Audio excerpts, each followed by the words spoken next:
Tennessee Life is supported through the financial support of viewers like you. Thank you. Coming up on Tennessee Life, go inside Dixie Custom Rods and learn how less is more when it comes to fishing poles. The simpler the better, you know. You got a rear grip and a reel seat and a butt, and then you got your guides, and that's pretty much it. Professional fisherman Ott DeFoe joins us in the studio to take us inside his life as a pro angler. And most of the tournaments that I've done really well in or, been blessed to win, I had no idea where I was going to catch those fish when practice started. Sometimes I didn't know where I was going to catch those fish when the tournament started. Meet Captain Scott Manning of Tennessee River Monsters, a charter service that specializes in helping you land the catch of a lifetime. Everybody, they see our website, see our videos, see our pictures, and look at all those big fish these guys are catching, but it is fishing. I always tell people, if you want the sure thing, Long John Silver's. Hey, nice. Good job, guys. Those stories next on Tennessee Life. Boom. Hello, thanks for joining us for this Gone Fishing edition of Tennessee Life. I'm Vickie Lawson. A fisherman is only as good as his gear, and Duane Wilson of Dixie Custom Rods has been outfitting anglers with top-of-the-line gear for more than a decade. The main characteristic now is weight. You want it to have a texture to it. You don't want it to be hard where to hurt your hand, but you want it to be dense, where you're getting all the vibration you can, all the sensitivity that you can. I'm Duane Wilson. I'm the owner of Dixie Custom Rods. We're here in LaFollette, Tennessee. I actually started the company here about 14 years ago. I spent 23 years at the Dana plant and started out as a machinist in Knoxville, Tennessee.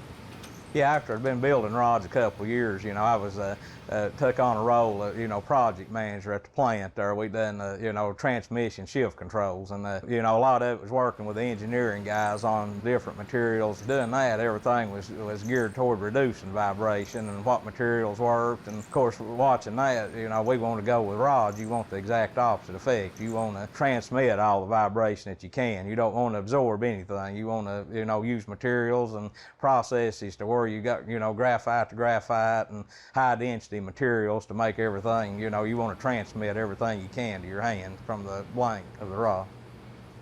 I probably worked there 4 years, I think. After I started, I just do it of the night and on weekends. When I first started, I think the first year, I've still got the spreadsheet of every rod I've ever built. I keep on keep an Excel spreadsheet, and I think I built 32 the first year, and then, just gradually moved up from that. Around 10 years ago, they moved the plant to Mexico, so, I was to the point, I went ahead and instead of, getting another regular job, I just went ahead and took a stab at it and tried to do this full time.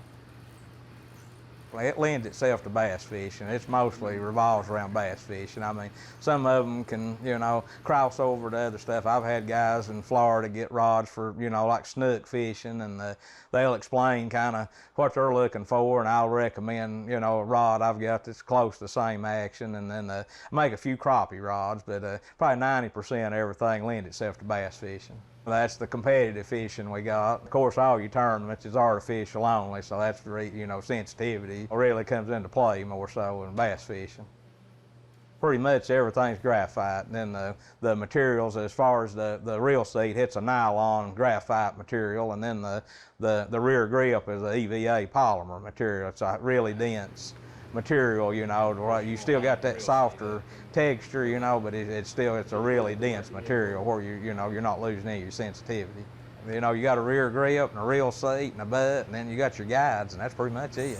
And the simpler the better, the more places you epoxy, the more weight you're adding, so you want to keep all that to a minimum.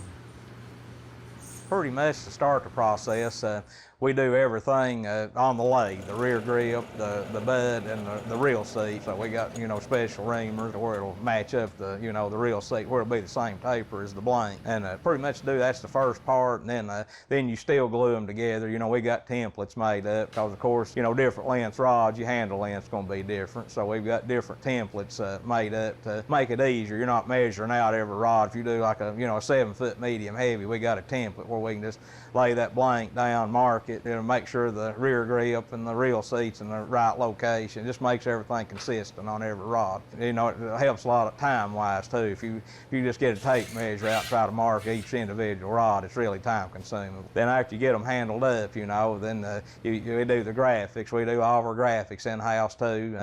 Even do a lot of custom rods, put people's names on them, put anniversary dates. People put, want to put the graduation date. Then when we get the graphics on, we wrap them, put the guides on, and the machine that does the wrapping on there. It's semi-automated. You got to put the guides on manual, but the wrapper's got it's got a pedal and got a sewing machine motor on it before we do the wrapping, and then we call it tweaking. You got to get the guides perfectly in line. And once you get them in line, then you take a cigarette lighter and go over and hit all that wrap. It'll just take, if there's any, little strings, any fuzz on it, it just burns that off. And then we coat it, and that's where you use a two-part epoxy. And anywhere there's a wrap or graphics, you got to coat over the top of it.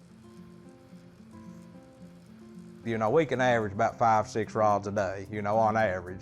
There may be some days, according to what you're doing, you may not get any finished, but then the next day you get 12. Primarily just me. My wife helps me a little bit. We just keep it simple, but yeah, we've been, getting a couple thousand a year.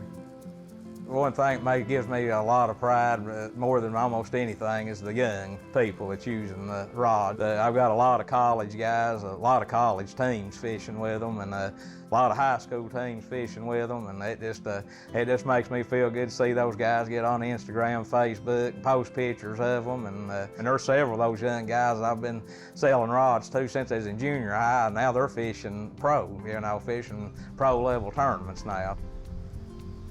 I've met Duane, like I said, probably 6th, 7th grade.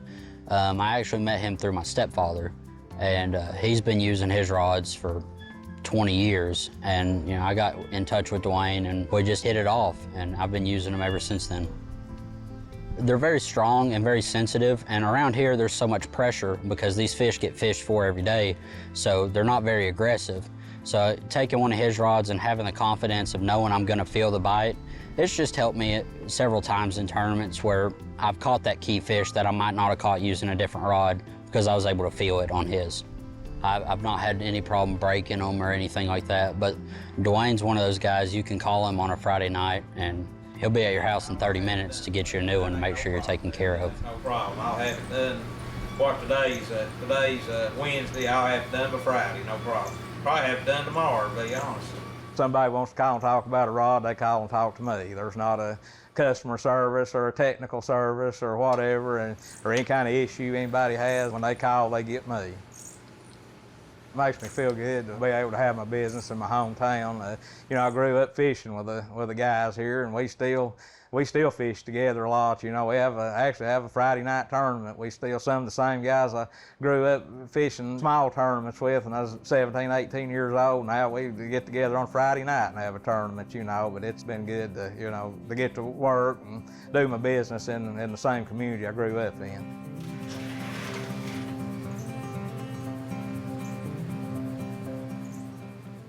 Later on Tennessee Life, land the catch of a lifetime with Tennessee River Monsters.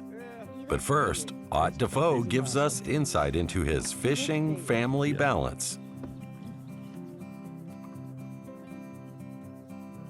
Ott DeFoe is a local boy who has lived his dream of becoming a champion angler.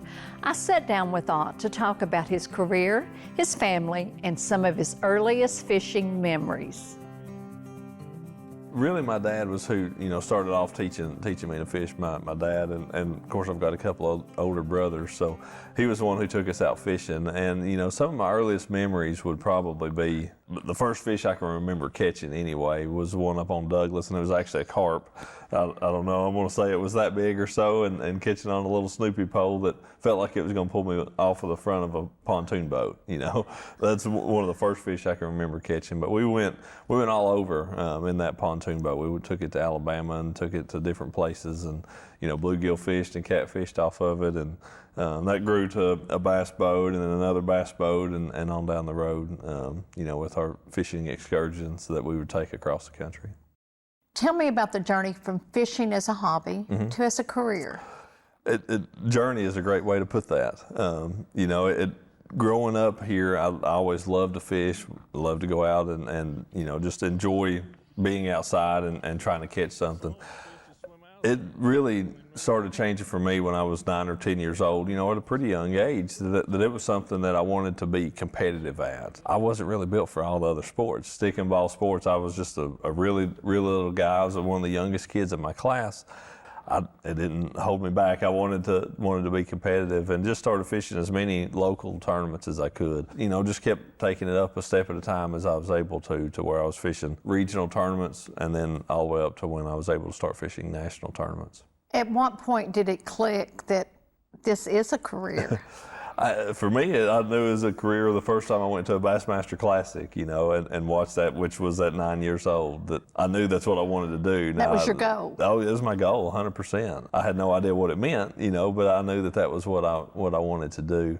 But really, as far as something that I felt like I could get to and, you know, could achieve, probably when I was 17 or 18, I guess I'd had enough success, you know, that I was starting to see that, man, I really could take this somewhere. That was probably around the time in a team tournament that me and my partner, we won a boat. Yeah, that was probably when I thought that there was a chance it might actually work. And it was a pretty awesome feeling, you know, because up to that point, all I had experienced was going up, weighing some fish in, and then telling you good job, come back and try again next week, you know. And it was a really rewarding deal to actually be like, wow, you could look at the rest of the crowd in the parking lot and say, hey, we were better than most everybody here today, you know. Can you take us through a typical day at a bass tournament? The way our tournaments are structured anymore, what I fish with Major League Fishing, our setup is pretty uniform across the country for every single event. 7:30 a.m. is takeoff, okay? We have a 30-minute ride-around period, so you can't fish for 30 minutes. You can do anything other than fish. You can scout, you can look in the water, you can just stay where you are. You can do anything you want to do except fish. So 8 o'clock is lines in. You know, you may be where you want to go by that point in time. If you're running a long ways up the lake, you still may not be there yet. But 8 o'clock, we can start fishing. We'll fish for 2.5 hours, then we take a 15-minute break. So at the end of that 2.5 hours, you got to reel your line in, sit down, and then at that point you can do anything other than move or fish. You can't be moving around the lake and you can't be fishing. 15-minute break, another period, 2.5 hours, and then one more break at the end of that. It ends up, you know, for a 8.5 hour long day. And then at the end, we fish all the way to the end anymore. And just like at each period, the end of each period, the officials are going to count you down 10, 9, 8, all the way, you know, until line's out. Interesting, just a little thing with that. If you hook a fish and you're fighting that fish in, the fish has to be in the boat before time expires, or the fish doesn't count. So if you hook one there in the last minute or so, it can get pretty intense pretty quick. In the mouth. Defensive bite, dude, that's all that was. How do you pick your spots? We were allowed 2 days of practice, and with most any professional event, you're allowed a practice period. It may be a couple days, maybe 3 days, 4 days, whatever it may be. But just to go out and learn the lake. You know, a lot of the tournaments we fish are on lakes I've never been to before. And I'll do a lot of pre-study online. I'll look at Google Earth, do a lot of map study. And then once you get there, it's just putting the boat in the water and kind of taking what you see and, you know, trying to take that knowledge in and apply what you've got in your mind from other fisheries and other experiences and applying it to the place you're at. So you don't know where the hot spot is? No, most times, I mean, that's, you know, I'm not showing up at a lake with a whole lot of knowledge of it for the most part. And most of the tournaments that I've done really well in or, you know, been blessed to win, I had no idea where I was going to catch those fish when practice started. Sometimes I didn't know where I was going to catch those fish when the tournament started. And, you know, I ended up finding it during the competition. It's a searching every day kind of thing. And I think that's what I love about it, because every day is different. Even if I catch a lot of fish here today at this place at this time on this bait, that doesn't mean they're going to be there tomorrow. What was it like to win the Bassmaster Classic here in your hometown? To win a classic is almost more like a dream. And so for that classic to be at home is like a dream that you could just never imagine ever possibly actually coming true. And that's the best way I know to describe it. It's the dream that I never could have imagined getting to happen, for one, that I would get to fish a Bassmaster Classic at home in Knoxville, Tennessee. And then for that week to have went the way that it did and be able to win it, it's still it's still so surreal that it all actually happened, you know, the way that it did. So just unbelievable is the best way I know. If there was one word to describe it, unbelievable would be it. Getting to be here in front of so many family and friends and church family, and just, you know, a lot of folks that you knew were pulling for you, and people that you didn't want to let down, and for God to shine down and allow me to, you know, to win that here at home was just something there's no way I can ever top that. I really don't know how I could in fishing. What is your favorite and least favorite part of being a pro fisherman? My favorite part of it is getting to go to new bodies of water. You know, going to, whether it's a place of the country that I've never been before, or, you know, a lake that I've never seen or something like that. That's my favorite part of it. And I've seen some fantastic sunrises and sunsets. You know, the least favorite part of it would be time gone away from the family with my wife Jenny, and we've got 3 kids, Abby, Parker, and Lizzie. And so the time gone from them, and they're all getting a little bit older. Abby's 15 now, and the twins are 11. And it's just like the time on the water that mentioned that. The time that I'm gone from them is time that I'll never get back as well. You know, and so fishing season is usually how long? It can be how long? Yeah, our season starts generally in February and will run through October. September, October is kind of when it typically wraps up for the year. And we'll have a dozen events or so spread out in there, and they're all week-long, you know, events. So between practice and competition and everything, I'll end up being gone, you know, at least a dozen weeks of the year just for that, as well as other sponsor engagements and stuff. So it's, at one point in time, it was 200 plus days a year. It's a little less than that now, probably around the 150 range, but it's still a significant amount of time gone. I know, thinking back in my memory, my dad could do a couple of things that was a hobby that he would take me to. Okay. And one of them was fishing. And we'd go to Douglas and we'd fish from the bank. Yeah. And one day we went up there and we had everything back with the minnow bucket, the tackle box and all that, and a snake crawled up on the log. And I immediately took my dad's minnow bucket, his tackle box, every fishing pole I could find, and I threw at that snake. So he declared that my fishing days was over. Yeah. So that leads me into, how have you turned fishing into a family affair with your family? Yeah, we definitely, we do all enjoy it. And it's funny, a big thing that I like doing with them, and they seem to enjoy, is fishing on the pond. You know, we've got some friends that allow us to come fish in their ponds, and that's something that they all like to do. Let's see. 187. At some point in time, we've all fished tournaments together, and we've all, you know, all had success in that. And that's, with 3 kids, you got to kind of pick, okay, I'm going to take this one this time and that one this time. But yeah, they have all enjoyed seeing the competitive side of it, as well as just being out and just pleasure fishing and, you know, just having a fun day on the lake or walking the banks of a pond, and for them to get to enjoy, you know, catching something that's going to pull back pretty good on the end of the line. To me, it's just an undescribable joy when you have cast your line into the water. You can't see what's going on underneath the water. It's awesome to be able to see a fish and watch it come eat your bait, but to not be able to see a fish, and then you get that tug on the end of the line, you get that bite, and you have no idea what it is until you actually reel that fish in and see what you've got on the end of the line. It's such it just always has some mystery to it, you know, and I think that's what I love about it. Thinking about growing up, if you hadn't become a professional fisherman, what do you think you would have done? That's a really good question. I would probably still, I'm 36 right now, I'd probably still be trying to figure out a way to be a pro fisherman at this point. You know, if Jenny would have allowed it, I'd still be trying to find a way. I really don't know what I would have done. You know, maybe I would have guided or something, you know, on these area lakes as a fishing guide. That's probably something I would have looked at doing in some capacity, just to get to be out there as much as I possibly could. I'd try to find some way to be on the water as many days of the year as I could find. Ott, I want to thank you for taking the time and being with us today and telling your Tennessee life story. Well, I'm very glad to be here, and thank you very much for having me here. It's been a lot of fun, and I love to fish, and I hope that a lot of other folks watching this will get out there and enjoy the great resource we have here in East Tennessee. Everyone dreams of bringing in the big one, and Captain Scott Manning of Tennessee River Monsters has made a career of helping those wishes come true. I always tell clients we always know when it's time to go home. But usually on a 4-hour trip, you're going to fish 4 or 5 hours. Full day trip, you're going to fish 6, 7, 8 hours, depending on what the weather is and what the fish are doing. If they're biting, we're not going to leave. So even if your time's up. But we come prepared with the right gear, right bait, and you know, I always tell people we're a guide, not God, but you know, we try to make it happen. My name is Captain Scott Manning. I'm the owner of Tennessee River Monsters, a guide service. We specialize in trophy stripers, catfish, and muskie fishing here in Tennessee on the Clinch River and the Tennessee River.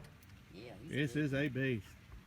Here he comes, here he comes. Look here, look right here. Look right here, look right here. Fish of a lifetime. All right, bring him to you.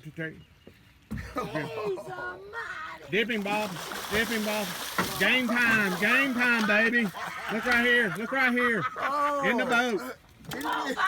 My first fishing with my dad, who's still alive today, is, you know, we take us crappie fishing down at Washbar Lake. We take out our little aluminum boat. We hauled our little aluminum boat in the back of the truck and throwed the motor in the boat. So we'd back up to the boat ramp, unload the boat, put the motor on it. That was the good old days. And then we'd have a bucket full of minnows, and we'd go out in those little coves with minnows and bobbers and catch largemouth, catfish, crappie, bluegill. So that's kind of how I grew up fishing. I got in the Army in '84, done my time there, got out, worked in law enforcement for 17, 18 years. Then when I left law enforcement, I went to work for Department of Energy. Thought about starting up a guide business, and in '05, I got tired of working at the plants and hit my guide business. I was doing a little bit of guiding on the side in the evening time and on the weekends, and it got so big, I just said, hey man, I can do this full time. So I just quit and started guiding full time. I've got Captain Bryson Roberts, who kind of runs the company now. He does all the full-time stuff now, and I just kind of cherry pick my trips and take some of the older clients that, you know, come back with me every year. I always take those guys out, and still enjoy going out. Look forward to going out in the morning, see if we can put some fish in the boat. Woo! Nice fish. East Tennessee is one of the best striper fishing places in the world. The Tennessee River is full of stripers from Watts Bar Dam all the way up to Melton Hill Dam to Fort Loudon Dam. There's a lot of fish here.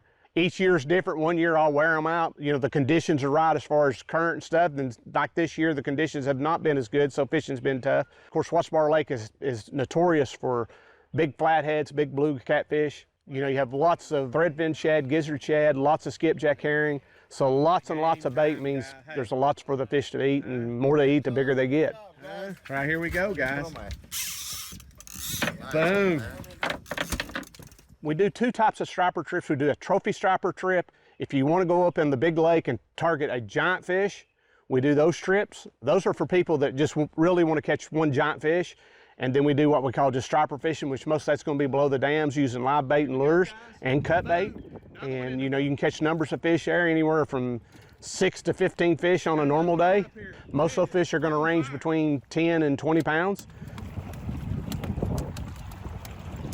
Catfishing, we normally fish down in the lake. There's some giants down there. I caught a 76-pound flathead. Several years ago, I caught a 102-pound blue. But lots of flatheads and lots of blues and lots of little eater fish. You know, the 4 or 5 pound catfish, that lake is full of them.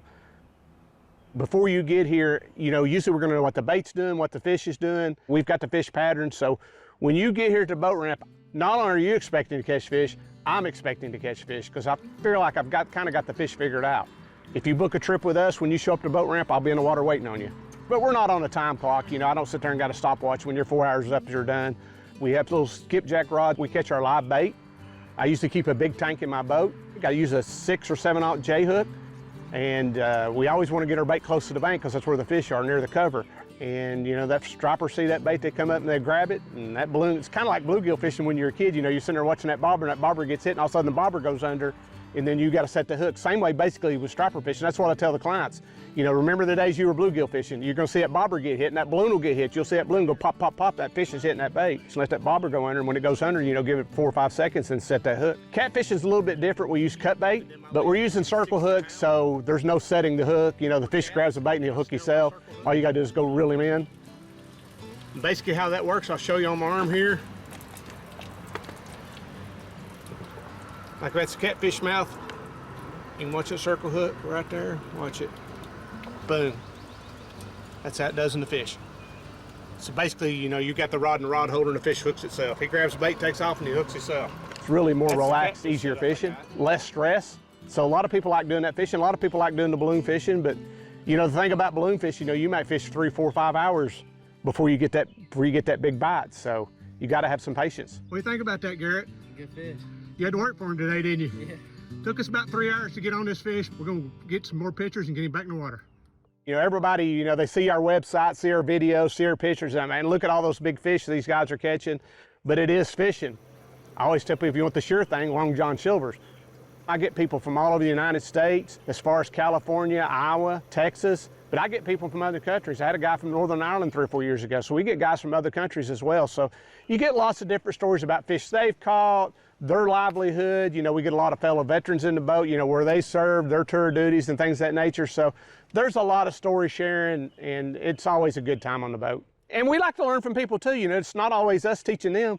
I'll pick up little techniques and little tricks from people that fishing too. You know, I'm not a know-it-all, not a professional know-it-all. I mean, I'm always wanting to learn too. So you can pick up little tricks from people that have fished in other parts of the world, and you're like, that technique might work here. There's no competition here. It's not about who caught the most fish, who caught the biggest fish. It's just about putting your clients on fish and having a trip of a lifetime.